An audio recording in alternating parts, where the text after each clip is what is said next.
boring. The highway is just mind-numbingly boring. The miles go on and on during my trip to Florida. Boring. It's still early morning and I'm already bored to death. The day doesn't look promising at all. I could entertain myself by annoying one of my friends with a long phone call. But since I rarely drive long distances and the X5 is so new, I haven't gotten around to purchasing a phone charger yet. And I forgot to bring a USB charging cable with me. Therefore, I have no way to recharge my dead phone battery. Without my phone, I can't even access my music collection, which makes everything even more boring. To the right, I see a boring little Louisiana town. A boring dark sedan overtakes me on the left. My boring tank is still half full. There is no reason to stop and interrupt my suffering from total boredom. Why in the name of all that is holy didn't I take a plane? Looking back, we can say that this idea of finally going for a spin in a new car was ridiculous. To my right, I admire a small group of cows. One of them is brown, all the others are black. Truly amazing. At least amazing enough to make them a major attraction here. In my imagination, I see locals gathering around this spectacle every day, watching the cows in awe. To my left, I see the barrel of a gun pointed at my head. Instinctively, I immediately slam on the brakes completely. I barely have time to realize that my side window is shattering. I look to my right and see the highway exit through another broken side window. Still not releasing the brakes, I pull the car out. I barely missed it. The pedal presses back to the metal even as I'm still driving through the grass before hitting the asphalt again. I quickly look in the rearview mirror. There is no one in sight, only an empty and innocent-looking highway exit. I realize that I am surprisingly calm. Shouldn't I be more upset? Maybe shaking like a leaf would be more appropriate? Maybe at least a hint of panic? Damn, I've never been in this situation and I just don't know how I should react. Although survival is at the top of my list, that much is clear. Who can want to kill me? I think I'm a classic nice guy. I have never seduced another man's wife, at least as far as I know. My criminal career was limited to a stolen apple at the age of 8. And I somehow doubt that Mr. Thompson, the fruit merchant, finally found out and was so upset that he decided to take such radical measures. Maybe it's just a coincidence and no one will come after me. Some kind of spontaneous Louisiana greeting ritual? Oh shit, bad luck. I see a dark sedan speeding up the exit behind me. Of course, I get the most out of my car, and this is a lot, since I impulsively chose a larger engine. I don't know anything about such things, and at the time, I didn't understand the difference. 8 cylinders somehow sounded better than 6, so I bought it. All I know is that my car feels very fast now. But, surprisingly, my pursuers are not far behind. Suddenly, a shot breaks the front window. Crap. Of course, I hang my head, hating myself for it. Because it's stupid, it's already too late anyway. My still bulletproof right rear view mirror tells me 2 things, both of which make an already shitty day worse. First, there's a big lump of bird shit on the mirror frame. Damn, this car is almost brand new. But at least I thank the apparently rather large bird for not hitting my now-defunct windshield. Second, a guy leaned out of the side window of that damn sedan, pointing a gun in my direction. I'm not sure if he realizes that he looks absolutely ridiculous, like something out of a cheap 60s gangster movie. I'm a little disappointed that he forgot some Humphrey Bogart-style hats. If I'm going to get shot, it needs to happen in style. I see a small humpbacked village path on the right and decide to use all my advantages against them. I have an SUV, but they don't. So I turn onto it and brake late and hard. And I immediately accelerate along this small path, almost pressing the pedal to the floor. I don't even know where exactly I am. Perhaps somewhere in Louisiana. Driving over 100 mph on a small, holy track is a challenge, and I have my hands full trying to keep the car on it. I'm hoping the massive plume of dust I'm creating can help me. This makes my location painfully obvious, but I don't envy those who are racing through this patch of dirt at such speeds in a plume of dust. It's hard enough without this.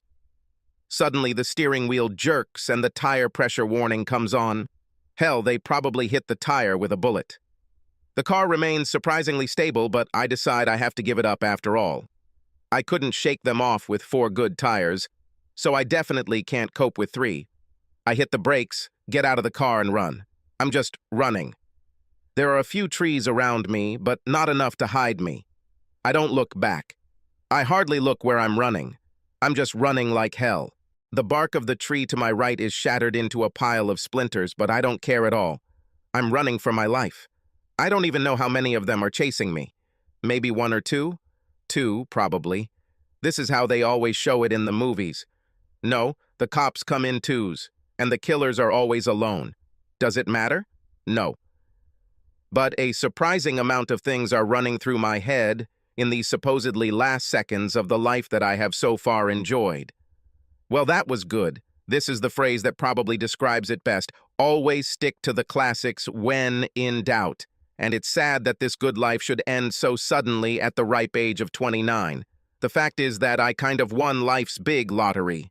Although today, it may not look like that. I look good. Personally, I don't think so, because I usually don't value the appearance of men, including myself.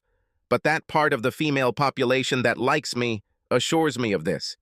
And the opinion of the other party doesn't bother me much. Fork in the road, okay, left. Why not? I still don't know where I am. It doesn't matter where I run. It's important to keep doing this.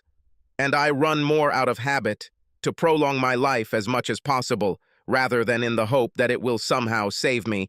My mobile phone battery is dead. The number of police officers in sight is, wait, I have to count, 0, which, coincidentally, equals the total number of people in sight. I'm unarmed, not trained in any martial arts, never stood near Marines, Green Berets, Navy SEALs, or anything like that. I'm more of a peaceful, non-confrontational guy. Oh, I'd rather run on the grass. The path seems dangerously muddy and slippery. So I'm toast. A professional killer is chasing me. And I'm just an unarmed, incompetent guy, spoiled by a wealthy life. My only fight was with Timmy Burns at the age of 11, and I lost it. So they will most likely kill me even if they run out of ammo. Spoiled, definitely. Rich from the moment he joined humanity. Heir to old money.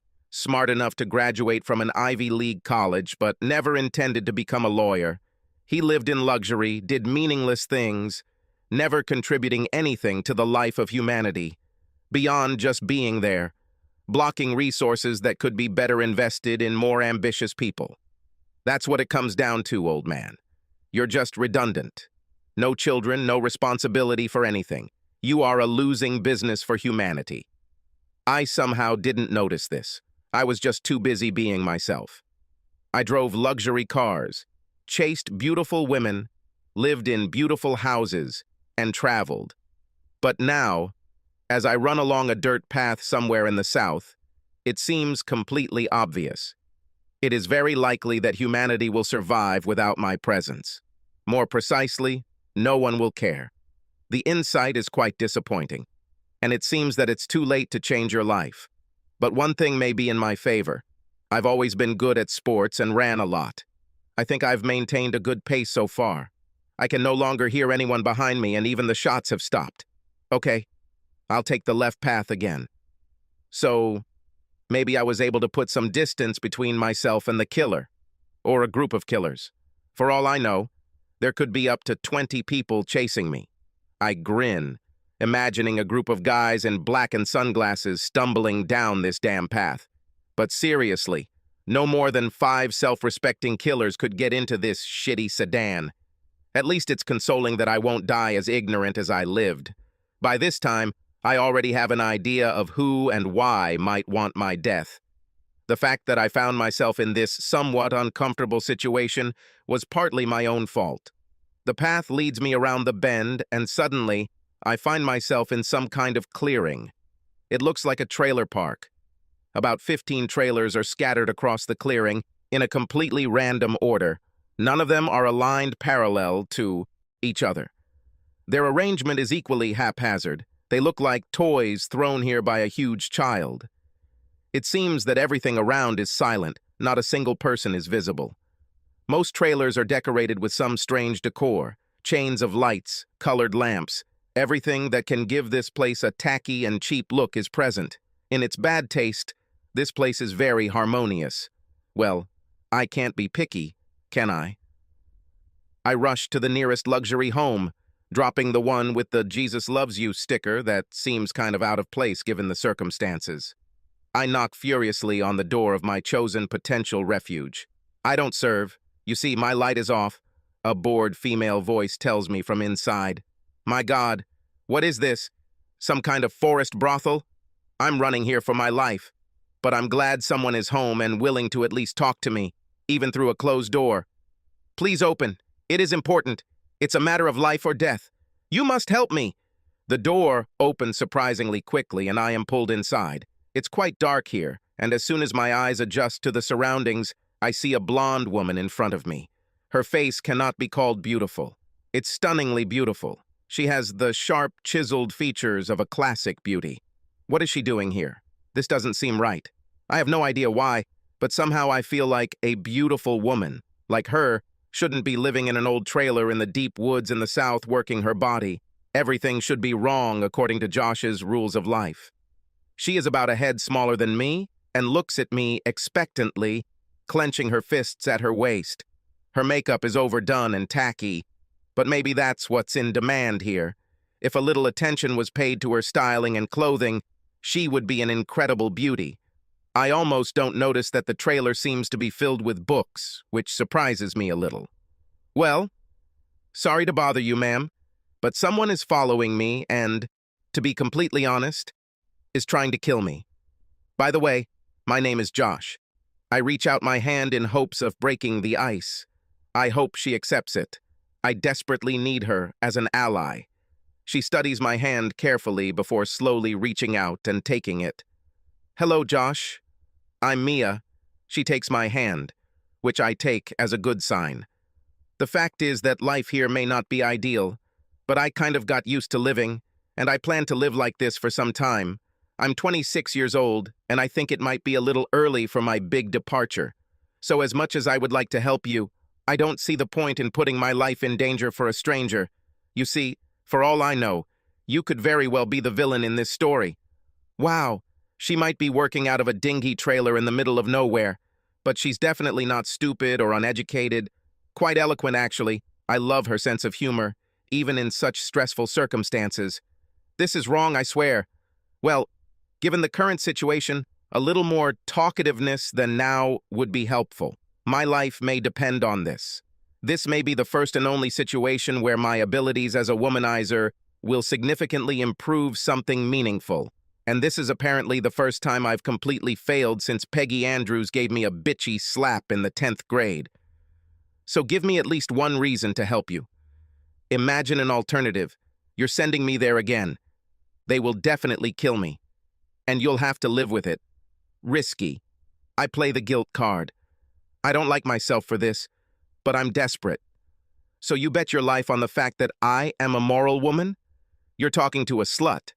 I still held her hand, squeezing it. Why should a slut have lower morals than anyone else? You see, I don't like to play with guilt. It's not your problem, and I don't want to burden you. But I also began to like being alive, and I'm just desperate. If I get killed, it will really ruin my day. Her impression softens, and I hope I have convinced her. It would be a small miracle, considering what I look like. Dirty, sweaty, in torn clothes. She sighed long. Okay, what do you want? Could you call the police? My mobile battery is dead. Sorry, we don't have a network here. There are no phones at all. This little paradise is as illegal as it gets. Crap, I need to survive for... Let's see. I checked my watch. 15 hours. Until midnight. Then I'm safe. She looks at me thoughtfully. She then apparently comes to some conclusion. I just hope it's right. The one that will save my life. My life is in her hands. Come after me. She leads me to the wardrobe. Mia, these are very bad guys. They will definitely come here. Please, we need to find better shelter. Trust me, we know about such things. There are illegal immigrants among us. Now she opens a kind of secret door inside the closet. A small cache appears. God, you're right, I say. This could really work. Get in. They are already looking for you. 2 guys. Thank you. You'll thank me later, if I'm alive. I just look at her with what I hope is a sincerely grateful expression on my face and crawl into the small space. She closes the door and I find myself in complete darkness. The only thing I smell is the slightly musty smell that lingers here, the sound of shuffling feet and the birds singing in the trees, and then I hear a loud knock on her door. Open the damn door. This guy clearly won't make any new friends here, but his gun probably makes it unnecessary to be tactical anyway. I don't serve. Go to one of the others. It's early morning and I'm tired. I do not care. That's not what I'm here for. Open the door or I'll knock it down. I think that the entire trailer park will be aware of what is happening. And this is probably not the first door they knock on. Someone here needs to be armed to protect the girls. But whoever it is, it looks like he or she has no intention of doing anything. And it's probably much healthier to not mess with these guys. My lovely ex Sally seems to have spared no expense and hired competent professionals. I hear the front door open. So what do you need? I'm looking for someone. It does not take a lot of time. The main thing is don't bother me. I hear him walking around, quickly opening everything and checking. Finally, he opens the closet. My life, like Mia's, depends on this moment. Come to think of it, they would probably kill all the inhabitants of this wonderful amusement park to remove any possible witnesses. It's disgusting. All these people will have to die because of Sally's greed. And for my mistakes. Fine. If you see a person in dirty and torn clothes, let us know. We'll be around for a while. Mia doesn't bother to answer, and someone closes the front door. Stay there a little longer. We have to be sure. I hear her whisper. A smart girl, beautiful, witty, and willing to put herself in danger to help me. What exactly is she doing in this hole? For a while, I try to remain calm and patient and not succumb to claustrophobia. I am not inclined to it, but now I need to try not to acquire it. The location is ideal for this task. After an eternity, light floods my little shelter. I drag my aching body out into the real world. Thank you. This is not the end yet. They're still around. I know. Our entire conversation is an exchange of whispers. We both realize they're probably busy pressing some ears against some aluminum panels right now. You owe me. Yes. What do you need? Your story. She smiles. How can she smile in such a situation? And God, she has a nice smile. Is it true? And that's all? I didn't say that's all. But it seems like a suitable advance. Fine. I realize my voice is shaking a little. You had a hard time, right? You will stay here in the bedroom. No one should look here. I'll bring you something to eat and drink. I look at her incredulously. She is right. I'm desperate to eat and drink. I understand that something has gone completely wrong. I married some kind of monster, while a beautiful and caring woman like Mia had to work hard to survive. At least, I assume that she is forced to do this out of desperation. No other reason is conceivable for such an angel. She returns with cookies and a glass of water. All this becomes history in a matter of seconds, and Mia smiles benevolently at me. Okay, continue, she whispers. Well, until today, I led a fairly easy and carefree life. I've never been in trouble, never had an enemy. My life has just been a pleasant journey. My problem started in college, although I didn't know it at the time. I met a girl named Sally. She is very smart, can be very sweet and funny, and is quite pretty. Not as beautiful as you, but beautiful enough. She smiles briefly, but tries to hide it. I inherited some money from my grandfather, which allowed me to go to college without any problems. I'm leaving out the fact that I inherited a six-figure million-dollar sum. There's no need to tell her about it. This has caused me enough suffering with Sally. On the other hand, Sally got the scholarship because she is very smart and very hardworking. She is driven by ambition and definitely does not want to live the way her parents lived. But despite the scholarship, she always found it difficult to make ends meet. So I think I was perfect for her. I wasn't too keen on a permanent relationship, but she was persistent and charmed me. After we received our diplomas, she decided that we should get married. I had my doubts, but I was too passive and lazy to disagree. This would cause too many problems and disputes, so it was easier to just agree. But, being a lawyer, I at least insisted on a prenuptial agreement. If we separated for any reason, she would receive a relatively small lump sum, 100,000 to be more precise. But she is also a lawyer, and insisted that the marriage contract include a clause stating that in the event of my death during our marriage, she would inherit everything. I didn't see a problem with this and understood her need for some security. My fault, because this point applies regardless of the cause of my death, and it is valid until the day of the final dissolution of the marriage. Oh, I see where this is going. Exactly.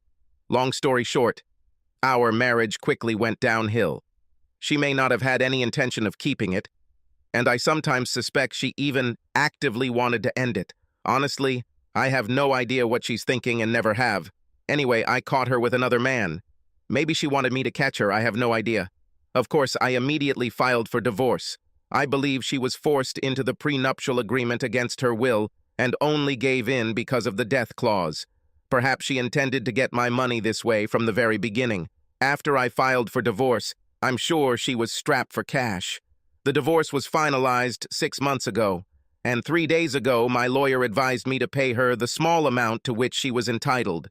This was probably a big mistake, because she obviously used it to hire these gentlemen to end my life. They should kill me within, 14 hours. If they do this, my money will be hers. If not, she will be left with almost nothing. Maybe she needed a divorce because during our marriage, she never had the lump sum to hire guys like that. Only a lump sum payment at the end allowed her to do this.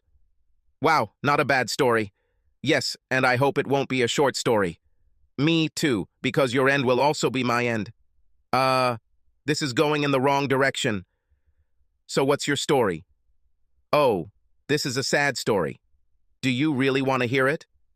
Well, it can't be worse than mine. Oh, maybe. Short version. My father died when I was 14. My stepfather was an alcoholic who beat and raped me as soon as I turned 16. Soon after, I found myself here, unable to escape. I'm waiting for my savior. She looked very sad. I'm stunned. Is it true? What happens? This is terrible, Mia. Josh, you're a good guy, but you are completely gullible. I really don't know if I can let you go there again, unsupervised. You won't stand a chance against the next evil bitch. You're just too cute. And what is the point of saving you today if you are too naive to survive on your own after this? What? I do not understand anything. Josh, did you believe this nonsense? She really starts laughing, but she tries to do it quietly. I was brought up in abundance, and I had very good grades at school, but after finishing school I was too lazy for a real 8-to-5 job. This thought depressed me. Therefore, in the absence of a rich knight in shining armor, I decided to take up a prestigious ancient profession. This seemed to be the easiest way. Oh, I have to grin now. In retaliation, she hits me lightly on the arm, and we both have a hard time holding back our laughter. She obviously has the same dry humor and laconic demeanor as me, who earned the cold fish label from my ex. But what Sally meant was far from the truth. Actually, I'm a pretty emotional guy. I just don't want to run around with my hands up, holding my head and screaming. If I'm in trouble, I become calm and reasonable, and I try to look at every situation with humor. Mia seems to be the same, and that's probably why we get along so well. But why are you doing this here? I quickly realized that I don't like intermediaries. They don't give much protection, they only give problems, violence, stupidity, and disappearing money. Here we can work without this burden. It's clear. But what about intimacy and love? Are you still interested in such things? Oh yeah, I love books very much and read a lot of romantic novels. I still dream about it. What I'm doing here is completely unrelated to that. Believe it or not, I have never made love to a man in my life. I'm still kind of a virgin. Are you joking again? No, seriously. I just had a lot of sex in many variations. But I think I've never had real sex. And even more so, she didn't make love. I never felt any pleasant emotions while doing my work. So yes, making love and loving someone is still very much on my agenda. The problem is that I just don't meet good men. The guys who come here are mostly those who can't get good pussy any other way. They are the sediment of the male population. Semi-attractive or good-looking men don't come here. They don't have to pay for such semi-serious services. We're not exactly in the luxury segment of our business, you know? The problem is to remind yourself that there must be worthy men in the world, and that I just don't see them here. Never? I smile and wink. Well, rarely, she smiles too. So you are unhappy with your current position? Yes, but not so desperately. But I definitely need to change something soon. But as easy as it is to get into it, it's just as difficult to get out. I don't think I have the qualifications for a normal job, do I? I just nod, deciding that things are getting pretty serious, and do what I always do in these situations. Change the subject. So do you think we can hide here for 14 hours? We can if Sheriff Clarkson and his deputy come to visit Clara and Becky. If we're lucky, they'll arrive soon. The girls will probably tell them that something is wrong. But I have no idea what they will do about it. Okay, let's wait and see. Josh, I'm going to have to turn on the light soon. If one of the girls does not accept clients for a long time, the men hunting for you will be on their guard. You're right. Is this a problem for you? Not at all. It's just my job. But maybe for you. Well, maybe so, if you think about it. I like her. Even more. But of course I won't admit it now. Mia already has more than enough problems because of me. There's no need to make her life any more difficult. I think it's necessary, don't you? You won't like this, right? And not just because you'll have to wait in the cloakroom all this time? Yes, I think this will not be the main problem. I like you. And I won't like hearing you do your job. Okay, time for a little honesty. It will be difficult for me too. I like you too. And I'm afraid that for the first time I will be ashamed of my work. And I'm afraid that after this, you will like me much less. I don't think so, although I'm not too sure about that. Honestly, I don't know how I will react. I've never been in this situation, and I doubt many men have been. And we don't have much of a choice anyway, do we? Yes, unfortunately. Let's get this over with. Fine. You don't have to go to the shelter. You can stay in the wardrobe, if you prefer to sit between my clothes. Doesn't sound so bad. And over the next few hours, I learned a lot of new things. First of all, I get really jealous when I hear some guys having sex with Mia. Why do I react this way? I have a lot of time to think about this. Because I like her as a friend, and I can't calmly listen to insults directed at her. No, she doesn't overdo it in any way. She is very relaxed and friendly with clients. No emotion, just a sovereign way of dealing with the situation. The reason is that I like her, but not just as a friend. I'm just jealous. Secondly, booking a girl like Mia is surprisingly common. The conversation sounds like everyday chatter. Yes, it's too hot for this time of year. Have you seen fuel prices? John and Marcia are finally getting married. Peggy is pregnant again. No sexy talk. Thirdly, I really enjoy sitting between her clothes and inhaling her scent. I like to smell her, and I think that says a lot about my feelings for her.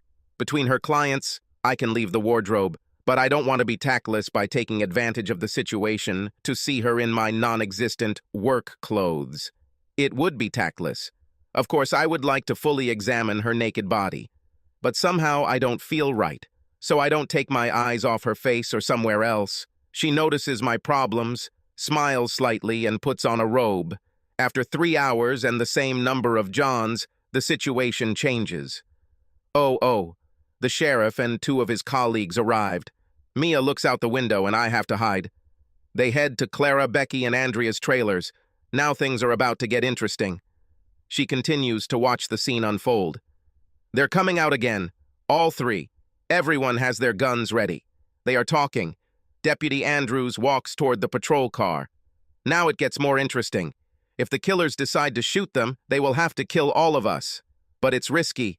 You can't just kill 3 cops, even being a tough professional, especially as a professional. Too much risk for one job. Do you know what you're talking about? I've seen a lot of crap. but not as close as today, fortunately. Boy, you really owe it to me if we get out of here alive. Yes, definitely. I assure you of this. Be prepared. Now go to the wardrobe. No, it's better to go to the hiding place. We don't know what will happen. Okay. Another 10 hours. Crap. We have to get through this. She looks me straight in the eyes when she says this. I feel a tingling sensation in my stomach. Yes, we have to. Thank you. You'll thank me later. Now go. We have to hide you. Do you think I should just run towards the cops? No. I think they can just shoot you from afar. They probably have rifles. Too risky. You're right. So I better hide. This decision would be an easy way out for her. She decided to risk her life again, to save mine. I again feel a little guilty, but at the same time, very pleased. As I retreat back into a less pleasant-smelling hiding place, I hear Mia serving 2 more clients. I dozed off a little until she told me that she would turn off the lamp so that I could get some sleep, if I need anything, and that the sheriff apparently decided to leave the patrol car with 2 officers to protect his beloved girl, Clara. These 2 guys won't stand a chance against these pros while they're eating donuts in their patrol car. That's right, Josh. But we can't do anything about it. Let's just hope they don't take any risks. I doubt these guys would want to kill 18 people, including 2 cops, for the price of 1. Too risky. Agree. I just hope we're right. I'd like to pee before you fall asleep. She is laughing. Of course, go ahead, and you better take sleeping pills, otherwise it will be a long night there. Good idea. I wake up when the hiding place opens at night. Mia stands in front of me with her long blonde hair down, freshly washed, wearing only a long t-shirt and smiling. She looks breathtakingly beautiful. The reason is that the ridiculous makeup has disappeared. Mia, you are stunning. Thank you. You, on the other hand, look like crap. We both laugh. What time is it now? 11:30, 30 minutes left. Both cops are still alive. You slept well? What? You're a strange guy. Not that much, to be honest. I had to look after you. What do you say? You are a strange woman. I know. We both smile. I really enjoy spending time with you, Mia. Surprisingly, she shed tears, turned away, and then closed the hiding place. Well, she's a woman. They are born to be unpredictable. It'll all be over at midnight, right? Yes, then I will officially get divorced. We are talking through a thin wall. Fine. Wait, the police are leaving. I have to stop them. I hear her hurrying to leave. After a while, she returned, rummaged through her things a little, and went out again. Shortly after this, I hear heavy footsteps in the trailer. Someone searches him again. Apparently, one of the killers. I held my breath, literally. Hey, what are you doing here? I hear an assertive male voice. I'm just looking for a little fun. But the lady doesn't seem to be at home, a male voice answers. Get out of here, immediately. Hands behind the neck. Stay right there. Do not move. Do you have permission for this gun? Certainly. It was recently used. Just for fun, I did a little shooting in the forest. Fine. This seems a little strange, doesn't it? You shot a little and then at midnight you visited the girl? Well, why not? Midnight. I'm trying to read my watch, but it's impossible. Actually, it's 5 minutes after 12, officer. This is Mia's voice. Good girl. We made it in time. I move the board aside and step out of my hiding spot.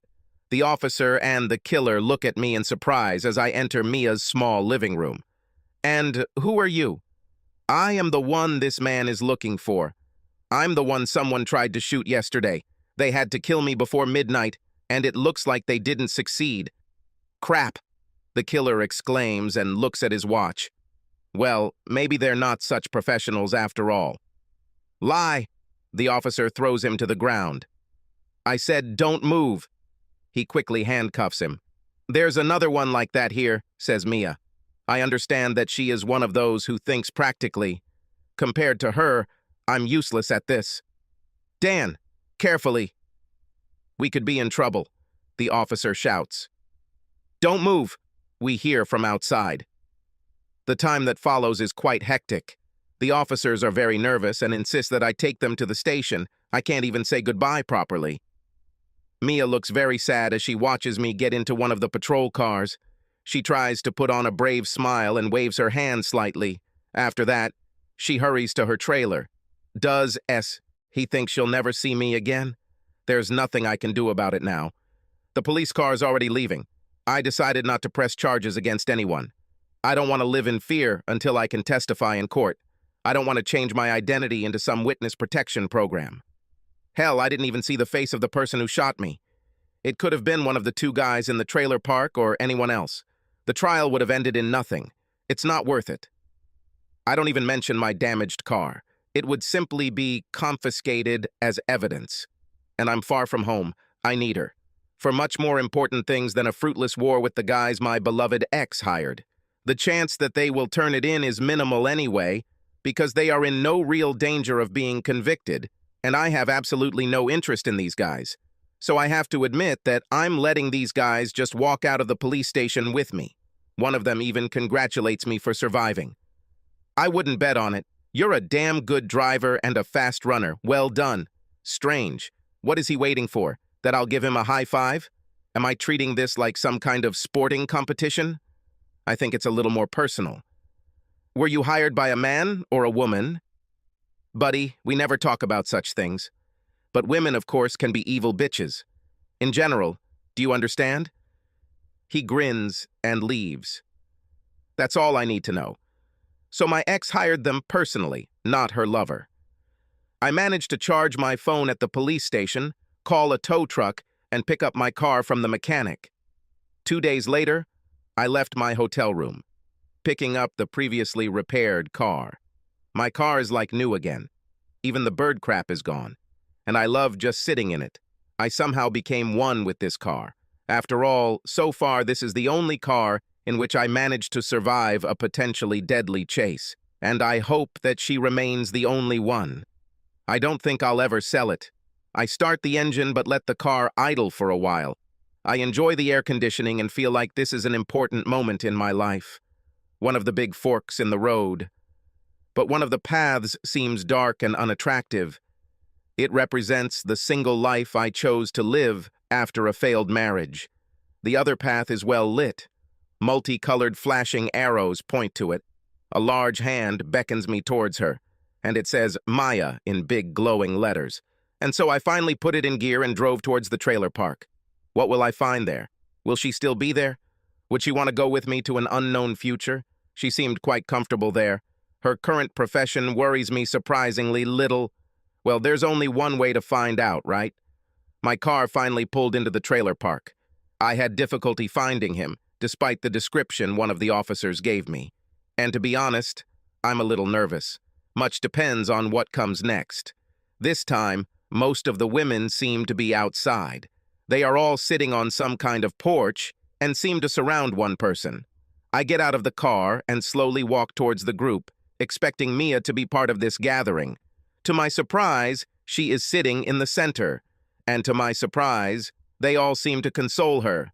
As I get closer, I see that she is sobbing like a child, and the others are trying to console her. One of them sees me, gets up, and comes to me.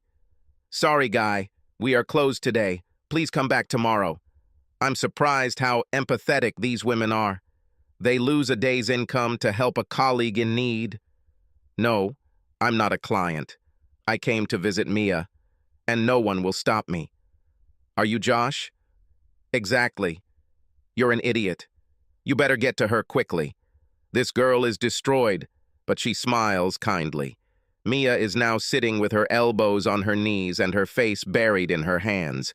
She is overcome by sobs. Two of her colleagues console her. She didn't even notice me. She seems to really feel bad for me. But instead of regret, I feel elated. Many of my doubts are already in the past. I'm glad because I feel just as bad for her. Mia? Her head snaps up and she just stares at me in disbelief for a short moment before jumping up and running towards me. She literally jumps into my arms and we hug each other tightly. And finally, we kiss for the first time. It's as magical as I expected. It's still a little hectic, though. As the decades progress, we will, of course, calm down a little. Why did you come? She finally calmed down enough to ask a rational question. Well, what do you think? I came for you, of course. Take me? What does it mean? Her tone, still very hesitant and unsure. Take you with me. That's what it means. Josh, I'd love to, but I'm not worthy. Countless guys have used my body for years. It appears to be undamaged. No, but do you think you can still love me? Yes, I already love you, but of course I expect you to quit your job. Suddenly she laughs openly. I'm hearing it for the first time and it seems simply magical. I could love her, just for this moment. For the way she looks and sounds when she laughs like that. Consider it all over. Anything else? Yes, you need new clothes and a different hairstyle. This is not a requirement, but I would be very happy. No problem. This is just my image. I would really like to get rid of him. Fine. That's all for me. Anything else you want? Except you? No. But Josh, how will this work? Well, you pack your things in my car and I'll just take you out of here. What? Now? Well, you're probably right. Why wait? But how will it work later? Of course, you have family, friends, colleagues. None of them will be happy to hear that you brought home someone like me. You're not like that anymore, okay? I ask this with good humor, but she nods very sincerely. Well, I don't have much family. I have several friends. Quite a lot, actually. But I won't tell anyone what you did. If you want, to your health. I'll still support you. It's your choice. You're right, Mia. He's just perfect. I envy you so much. Don't let him get away. Pack your things and leave, girl, says one of her former colleagues. She's right, Mia. Please come with me. Trust me. She looks at me thoughtfully. Yes. I don't even know why I hesitate. I dreamed that you would come back, that you would take me away, but I didn't dare believe it. Suddenly her mood changes. She made her decision. Okay, let's pack my things. I'll pack them in bags and you take them to your car. The trailer is still rented, but I'll miss the girls. Promise me that we can visit them from time to time. Just take me. I trust you completely. Oh my God, I'm talking nonsense, aren't I? Yes, you chat, but without nonsense. Let's get your things. Yes, sir, she laughs.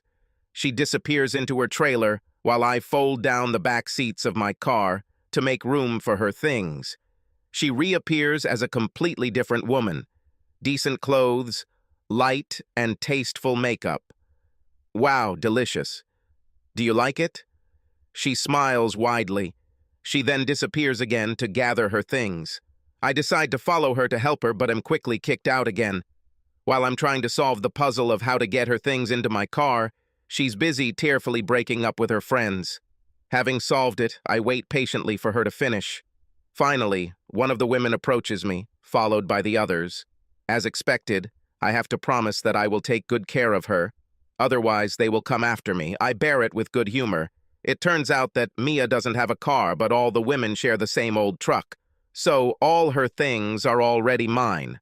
Finally, after what feels like an eternity, she enters her. Sorry it took so long. Oh God. That's what I call a good car. Do you like it, dear?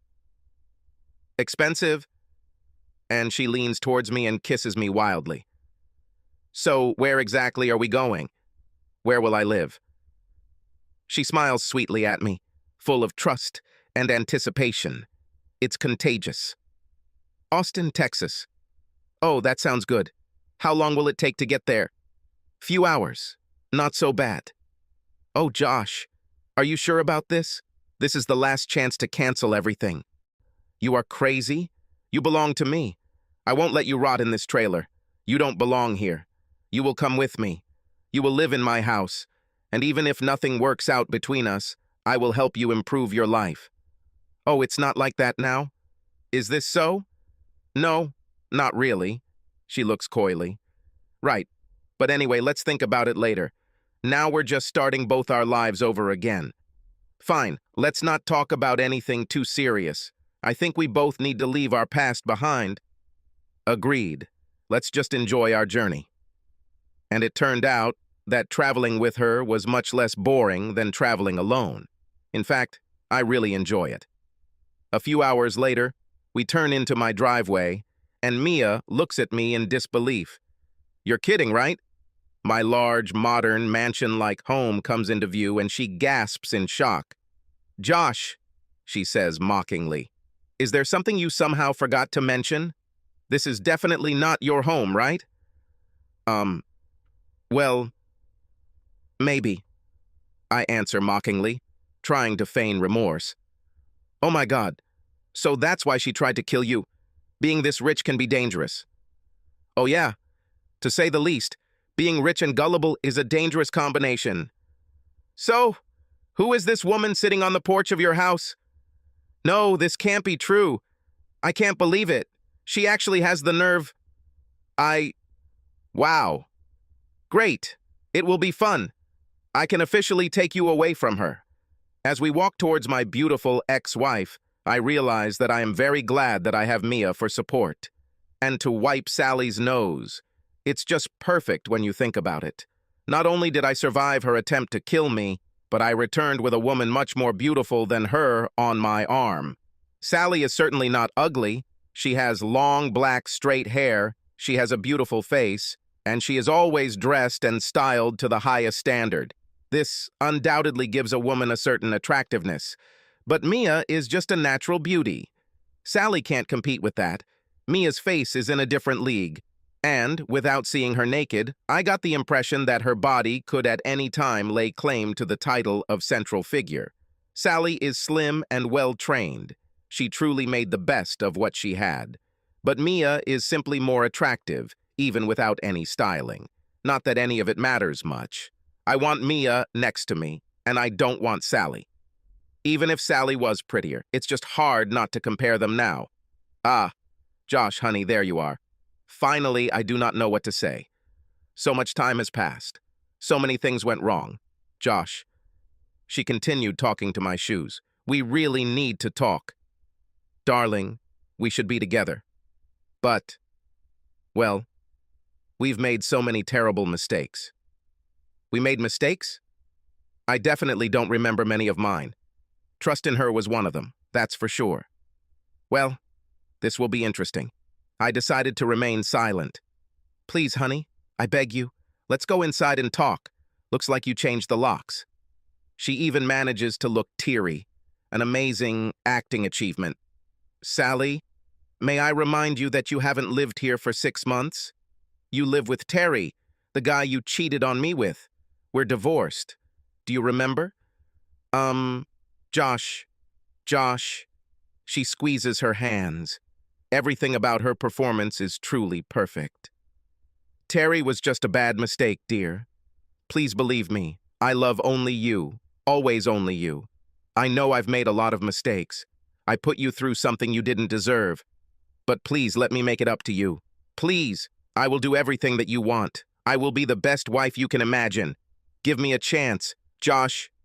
Ooh, it's really cool. Josh, honey, please don't dwell on the past. I will be the best wife for you in the future. How should I say this? I'll be perfect for you. Wife? Do you think we'll get married again? Well, of course, baby. I mean, if I can somehow do it. But, Josh, I agree to anything. I will happily give birth to the children you have always wanted to have. Josh, please give me a second chance. I know I messed everything up terribly. It's surprising that she manages to completely ignore Mia's presence. Josh, please, you have to believe me. I haven't seen Terry for months. I left him immediately. I never meant to hurt you. Right. You hired a few guys to do it for you. For a brief moment, her facade crumbles. It could have cost her an Oscar. What are you talking about? Oh, nothing. Doesn't matter. So let me sum it up. You will marry me. You rarely give me sex. And when you give, you make it as boring as possible. It's like you're trying not to get emotionally attached to me. Then my suspicions arise. I hire a private detective. The report says you give a guy named Terry Richards a lot more sex, and in a lot more different ways than you give me. Then I will come to you and find you with your lover. You think this is the right moment to insult me in front of him as worthless in bed and a terrible lover. I'm kicking you out. You think back on the prenuptial agreement and realize you've made a terrible mistake. You try to rekindle the relationship, but to no avail. Then you remember the clause that, in the event of my death, you will inherit everything as long as we are legally married. You wait for me to give you the money and then use it to hire professional killers. You only had a few hours to do it. Unfortunately, I was already on my way to Florida, so they couldn't do it here at home. They had to do it on the highway, in broad daylight. It's risky, and of course they failed. But it was very close. Several times bullets flew past me in a matter of centimeters. Fortunately, this beautiful lady saved me by hiding me and putting her own life in danger. And she had no idea about my money. The most likely outcome would be that I would now be dead, Mia would be dead, and you would be rich. But everything turned out the other way around. We're still alive, and I'm still rich. You have next to nothing because I suspect the killers took most of your money. Mia smiles widely, and Sally at least has the decency to look a little ashamed. But I'm not done yet. So I have a difficult choice to make. Woman A is beautiful, doesn't love me, only wants me for my money, and tries to kill me. Woman B is a ravishing beauty who seems to love me regardless of my money, and is loyal enough to save me at the risk of her own life. Wow, tough choice. It may come as a surprise, but I choose B, Mia. Mia laughed openly. Wow, amazing. This is by far the most alluring and captivating sight I have ever seen. Mia, you're really very sexy, you know? In response, she simply hugs and kisses me. Wow. I think this whole adventure was worth the risk. The reward for surviving is overwhelming, and I almost feel like I have Sally to thank for that. When we finally break our kiss, we see her slowly walking towards a beat-up car. To my surprise, Mia spoke after Sally. Sally, don't be so sad. You've had a good, luxurious life for several years, and by rights, you should be in prison now. I think you can be quite happy with this outcome. Sally turns around. Yes, perhaps you are right. I know that I lost and that I was lucky the way things turned out. And to be honest, I'm glad Josh is alive. You know, I'm angry, but not that bad. Time for honesty. I never really loved you, Josh, but you are a good person. Too good for me. Take care of him, Mia. He is precious, and he's vulnerable. He is simply too naive for this world. I know, and will. Thank you for ruining everything so thoroughly so that I could have it. Try to be a better person, Sally. We'll try. I wish you both all the best. This may surprise you, but I'm serious. I can't bring myself to wish the same for her, despite her rather amazing closing speech. I don't even try to think about this woman's motives. I still don't understand her actions, but I think I can easily live with it. In silence, we watch her drive away. You know, Mia, these are the moments that we will remember for the rest of our lives. You mean when we sit by our fireplace, when we are gray and old? Exactly. It will be a great story to tell our grandchildren. Ha ha, of course. Grandfather is a hero. He dodged bullets, ran like hell, drove like a maniac. No, Grandma is the hero here. She heroically saved him, and we may have to change the story about your profession a little. Perhaps. Okay. Now show me your house, please. Oh, sure, our house. Suddenly, this whole situation seems so strange. Here I am standing with a woman I barely know. I kissed her, but never made love to her. Hell, I haven't even seen her naked. And we both talk about growing old together as if it's definitely going to happen. Am I really that naive to this world? I decided not to rush things. Just let them take their natural course. In any case, there is nothing to worry about. We're not married. Or that she wants to kill me, as other women usually do. Meanwhile, I reached my front door, opened it, and bowed gracefully, inviting her to enter. Please come in, my lady. Thank you, good sir. Oh my God, Josh. It is fantastic. Oh God. Oh God. And she starts running around the house like a child. It looks out onto the deck and garden pool, through large sliding glass doors, a fireplace, a large kitchen with prep island, a master bathroom with panoramic garden views, and a large jacuzzi. We're going to have so much fun here. To the guest bedrooms, and finally to the master bedroom. More than once she jumped around or squealed with joy. I'm really not sure it compares to my luxury trailer. I already miss the tacky lighting, the damp winter, and the total boredom. What else can you add to convince me to stay here? We both smile widely. She makes everything seem fun. This situation can be extremely awkward, but not with Mia. In mocking despair, I answer, well, it won't be easy. All I have is this old shitty BMW that we barely got home in. He's already over 3 weeks old. It's a miracle he's still working. And there are only 2 other machines that can be used, and they are not much better. These don't even have a proper roof, and one of them has the engine in the rear. Oh, this doesn't sound very good. At least you're honest with me. It's fun. Well, we could from time to time escape from this suffering, but no more than once or twice a month. And we would be limited to hotels almost as shabby as this place. And what's worse, they will be in completely inconvenient places, in Europe, for example, or in incredibly hot places like the Caribbean or Hawaii. Boy, you're really digging yourself an even deeper hole. Maybe I could calm you down with sex, but no more than several times a day. Sorry. Well, that's a shame. I really expected a better life than this. Maybe then you can convince me by showing me your body. I need to see if this will be enough to make me forget about the terrible living conditions that await me. I have to try really hard not to laugh out loud, but I succeed, and I obediently pull off my t-shirt and look at her shyly. She stares at my muscular upper body and can't maintain her fake, haughty demeanor. She is silent for quite a long time, seemingly speechless with admiration. Well, she almost whispers, if this is all I can get, then this will have to be done, won't it?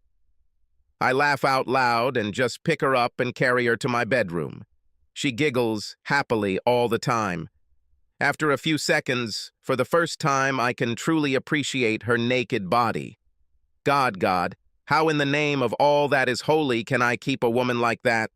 I already know her beautiful face like the back of my hand, but her body is no less impressive. She turns, smiling, to let me inspect every detail. Do you like it?